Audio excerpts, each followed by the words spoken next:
Back to Earth Stuff, the only podcast that probes the planet without a warrant. I'm Glarnok. And I'm Veezax, Certified Galactic Compliance Officer. Today's guest isn't from Earth, or even this galactic quadrant. She's a tattoo and piercing artist from a windswept island where dragons soar, storms rage, and pain is part of the art. She was just passing through orbit on her dragon when we flagged her down for an interview. Please welcome Zara 8, skin storyteller, dragon whisperer, and apparently, you once inked a dragon's buttock? 47 hours straight on a stormy deck, and a mop, because he bled like a whale harpooner mid-shanty. So, I've been watching human tattoo videos online, and I gotta ask, why do half of them scream like they're giving birth through their armpits? Because they are. You're not just getting ink. You're confronting your pain threshold, your childhood trauma, and your stupid decision to skip breakfast. Someone passed out getting a butterfly. A butterfly on their ankle. Do humans crave pain? I watched someone cry through a rib tattoo and ask for a second session. It's not the pain. It's the process. You suffer for the story. You endure to prove the feeling was real. Some people survive heartbreak, others ink it in cursive across their collarbone. Okay, but why? Why do humans willingly let you stab them with metal needles and call it art?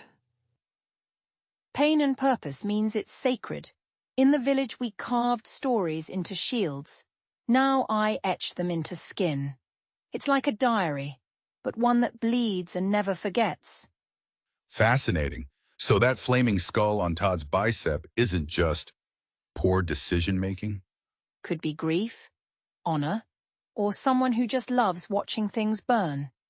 Not every flaming skull is a warning sign. Sometimes it's a tribute to someone close. What about piercings? Some humans pierce their tongues, their eyebrows. One guy pierced his soul? It was some kind of stone bolt between his ribs. Said it'd help him align his energy. Oof, that's how we lost a diplomat once. But tell me, what's the weirdest tattoo request you've had? A pack of sharks. Life-sized. On a man who said he nearly drowned in a pool. He wanted to reclaim the fear. Do people ever regret them? Regret's just a chapter in the story. That's where cover-ups come in. Or poetry. Or lying to your mum for the rest of your life. You ever do alien tattoos? I've worked on folks from every walk of life. Sailors, rebels, even dragon riders. Gave one lad a full back piece of his dragon. Took a lot of whiskey. Wait, that mood-reactive ink you developed? That's your invention? Guilty. I brew ink that shifts with the wearer's moods. Looks beautiful during weddings. Less so during fights.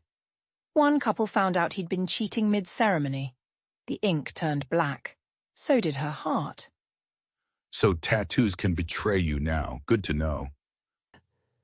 I've always said, pain should be avoided unless it's part of a galactic audit. But I kind of respect it now. There's bravery in branding your truth. Exactly. Their memory etched in pain. You only carve it in if it meant enough to survive the blade. It hurts because it should. That's oddly beautiful. But also, have you ever tattooed a cat? Just once. It was his idea. He sat perfectly still. Name was Bao Bao. Hypothetically, if dragons could get tattoos, what would they choose? Besides fire, obviously. If dragons could tattoo, they'd ink the skies they've flown, scars they've earned. If I tattooed my own, it'd be the flight path from Burke to here, right down the spine. Thank you for this incredible conversation. I feel permanently changed. Also, do you take walk-ins? Because I think I want one. Something subtle, like a flaming sword across my chest. First one's on the house. Second one glows brighter than dragonfire. Depends how brave you're feeling.